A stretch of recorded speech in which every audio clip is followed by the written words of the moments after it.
আজকে রবিবার সকাল আর এই মুহূর্তে ব্রেকফাস্ট বানাচ্ছে আমার বর। তোমাদের দেখাচ্ছি একটু পরে। আজকে তো তোমরা জানোই আজকে সানডে, তো আজকে হচ্ছে আমাদের ব্রেকফাস্টে হবে ঘুগনির সাথে মুড়ি হবে কি পরোটা হবে সেটা আবার দেখছি। কিন্তু যাই হোক, আজকে স্পেশাল ব্যাপারটা হলো আজকে বর বানাচ্ছে ঘুগনি। তো চলো তোমাদের আস্তে আস্তে দেখাই গিয়ে।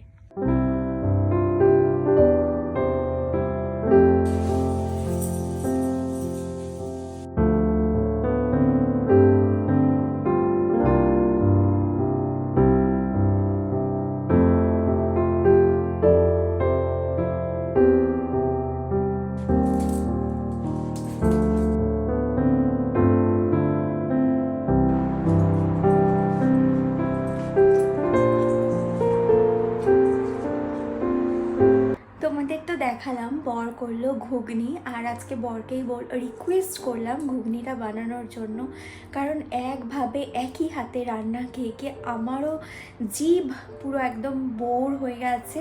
টেস্ট বাড একই হয়ে গেছে, মানে বিচ্ছিরি লাগছে আমার খাবারগুলো খেয়ে খেয়ে। মানে স্বাদ সেই 18-19 বছর ধরে রান্না করে করে মানে আমার আর ভাল লাগছে না একই খাবার খেয়ে যেতে। তো আমার বরকে রিকোয়েস্ট করলাম যে আজকে ঘুগনিটা তুমি বানাও, একটুখানি জিভের স্বাদটা চেঞ্জ হোক। তো তার জন্য ও করলো ঘুগনি, আর মেয়ে বলছে যে ও আজকে মুড়ি খাবে না, ও খাবে লুচি। তো আমারও একটু মনটা চাইছে লুচিটাই খাই। তো চলো এখন চটপট লুচিটা বানিয়ে ফেলি।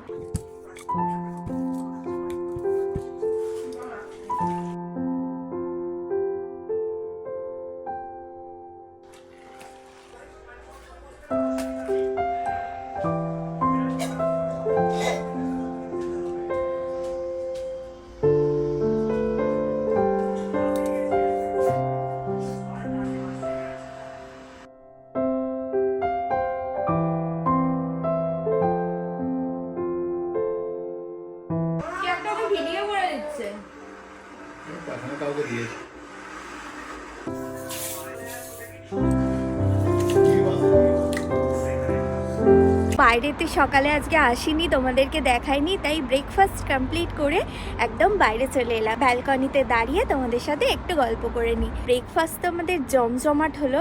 রবিবার সকালে লুচি আর ঘুগনি দিয়ে আজকে আমাদের ব্রেকফাস্ট কমপ্লিট হলো। আর এখন বর দুদিন ধরে বলছে যে আমি বিরিয়ানি খাবো। আসলে দুদিন ধরে না, এক সপ্তাহ আগে থেকে বলছে আমি বিরিয়ানি খাবো। তো ফাইনালি আজকে আমাকে বিরিয়ানি করতে হবে। আর বিরিয়ানি করতে গেলে কিন্তু খুব সহজ মনে হয় বিরিয়ানিটা, কিন্তু বিরিয়ানি করতে প্রায় ভালোভাবে রান্নাটা করতে গেলে 2 ঘন্টা 2.5 ঘন্টা লেগেই যায়। সব কিছু প্রপার অ্যারেঞ্জ করে রান্না করা 2-2.5 ঘন্টা লেগেই যায়, তাই না?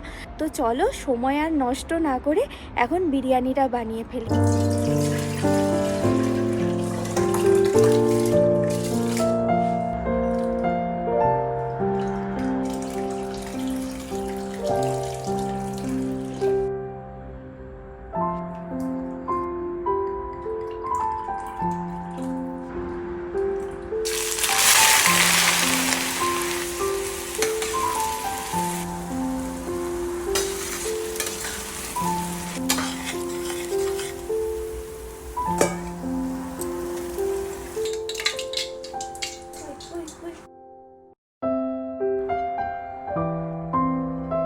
একবার বয়েল হয়ে যাওয়ার পর ভাতটা নামিয়ে নিয়ে এরকমভাবে ঝাড়িয়ে নিয়ে চাড়িয়ে দিয়েছি।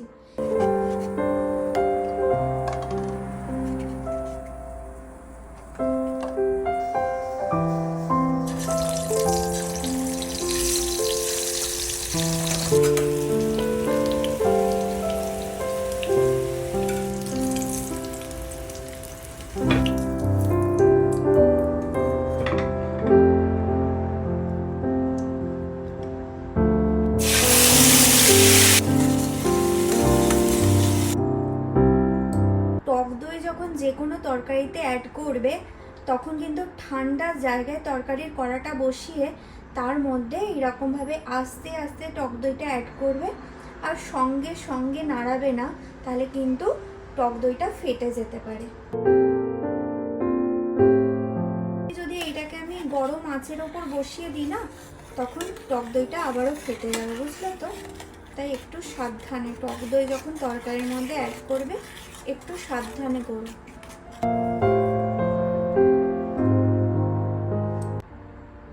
গোলমরিচের গুঁড়ো দিলাম। হ্যাঁ, বিরিয়ানিতে একটু গোলমরিচের গুঁড়ো দিলে বেশ ভালো লাগে, বুঝলে তো? তাই একটু গোলমরিচের গুঁড়ো এখানে অ্যাড করলাম।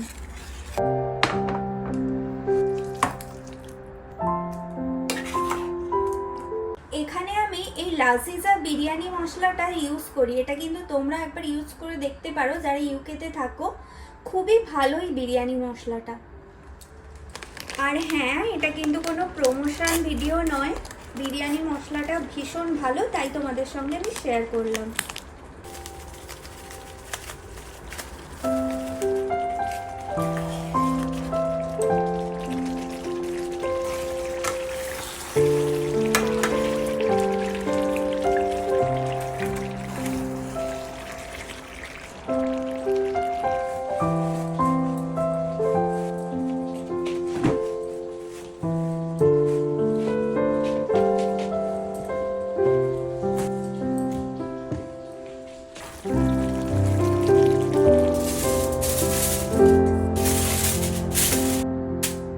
দেখো মিঠা আতর, এই মিঠা আতরটা কিন্তু আমাদের ওখানেই পাওয়া যায়।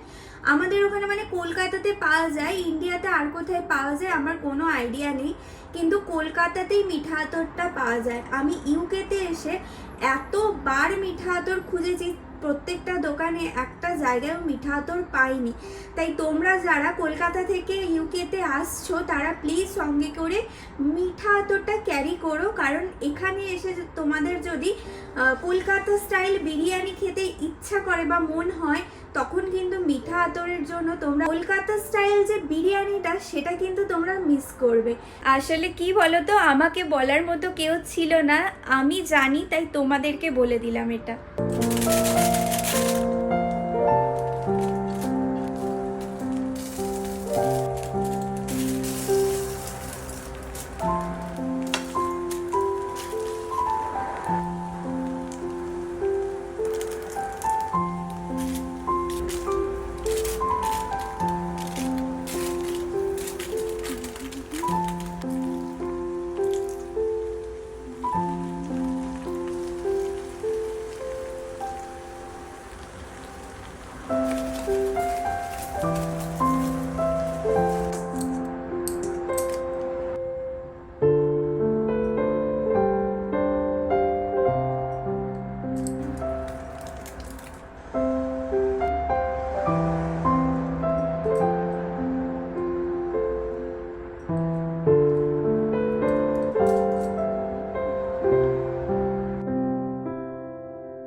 আর এখন বিরিয়ানির ওপরে কাভারটা করে দিয়ে এটা ভাপে হালকা হালকা করে হোক।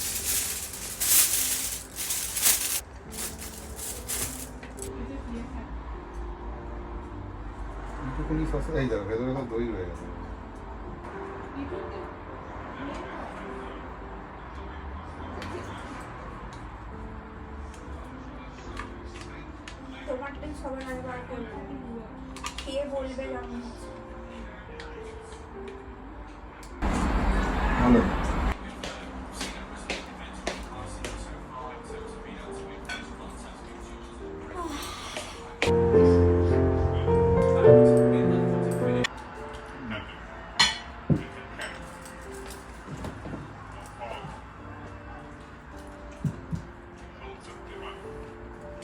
অন্য দিনের তুলনায় ভালো হয়েছে সব দিক দিয়ে, টেস্ট কিন্তু গন্ধটা শুনে যাবো একদমই পাওয়া যাচ্ছে তাই না?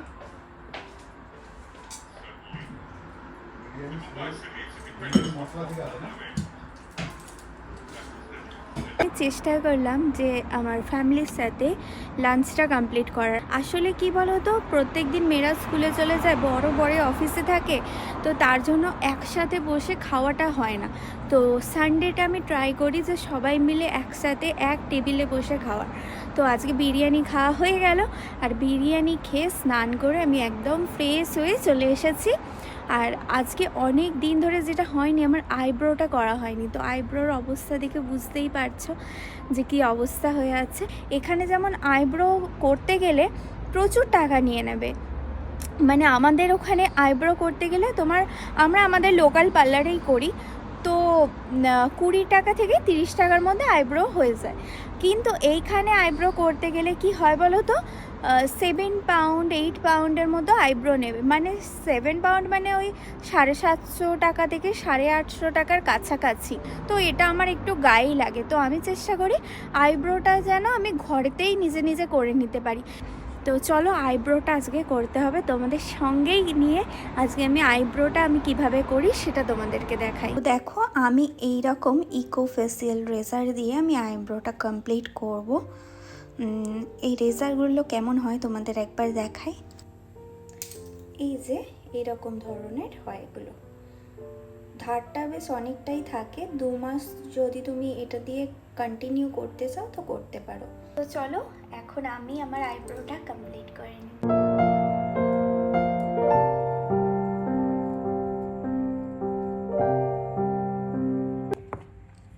তো দেখো আমার আফটার লুক আর বিফোর লুকটা তোমরা দেখতেই পাচ্ছ।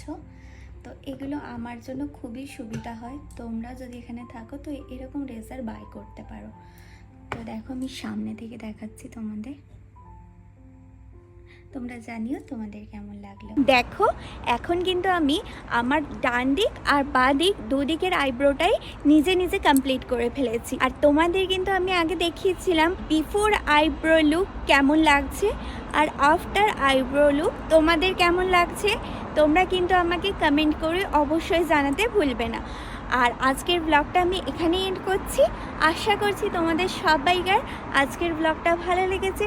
ব্লগটা ভালো লাগলে like comment share and subscribe করে আমার পাশে থাকবে, সঙ্গে থাকবে, আমাকে সাপোর্ট করবে।